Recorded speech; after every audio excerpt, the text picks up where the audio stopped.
friendly with each other, whereas chimpanzees are like very aggressive.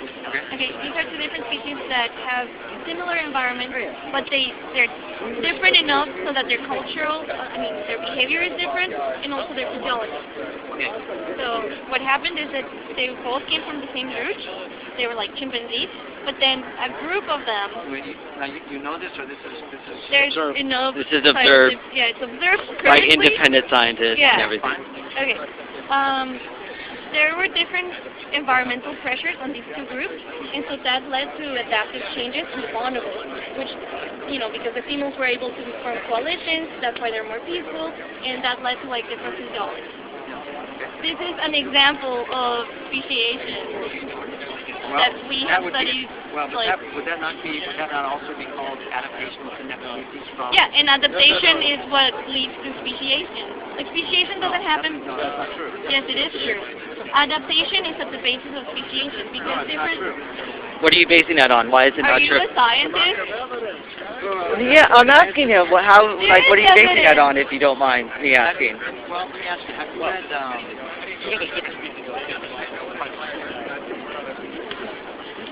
What I'm saying is that when there's different we're all primates. We're different species. We're not primates. Yeah, we're not primates. Different geographical locations. Yes, we're not. They adapt, right? Living beings. Yes, a primate is a classification of what Genetic mutation. living beings. That's actually what's his name again? No. Darwin did not classify. Who is it? That creation that Linnaeus, yeah. Linnaeus. God created and Linnaeus category. He was a creator. You know, like genus and species, that's Linnaeus. He came up with that nested hierarchy and everything. And through his system, we consider ourselves primate. It has nothing to do with evolution necessarily. For example. Well, I don't understand myself to be a primate. Sorry. Okay. Anyway, but I forgot what my train of thought was going. Damn. That's kind of what we were talking. I mean, I don't know. So we're talking about primates. So you understand there's different species between primates, not including us. So yeah, and the changes between them are not that great, right? That's my question. But Wait, wait. here's my question. I haven't asked a question. I have a question for you. Here's the question.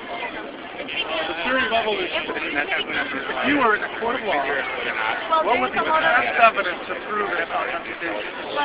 I will actually lead you to the trial. yeah, there's been multiple trials where 2004.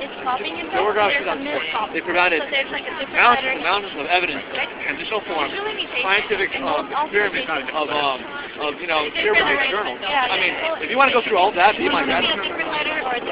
I'm asking about direct evidence. I'm not asking about what an expert says based on what... They're not experts. Not what an expert I'm asking what's the direct evidence in the fossil record, geology, physical sciences, any scientific source of information. fat fossils. What's that? Fat fossils. Whale fossils. Advantage to the organism. Because Horse the fossils. organism has an advantage to the mutation. It will be Tiktaalik. likely to survive. Yeah. Okay, it doesn't mean it For will example, have you survive, looked up the that's evolution of the whale? Have you looked at it? I don't know. If I had a laptop, I would gladly say, but I cannot. But I would you can suggest even you you can even bring this to a cursory Google search on evolutionary whale. If you were honest about this, you would do it, right? Okay. I would say that's one of the most well-supported, positional forms that we have. So you're telling me that in the whale fossil record, you could trace them back to what? To land-dwelling animals. To what? Land-dwelling animals. Related to like cows, I believe, right? Like cows. Yeah. So a cow came from Not a cow. Related to cows. a cow type created a whale. No, it didn't create one. It evolved into a whale. Wait, you have to understand, evolution does not happen within the individual.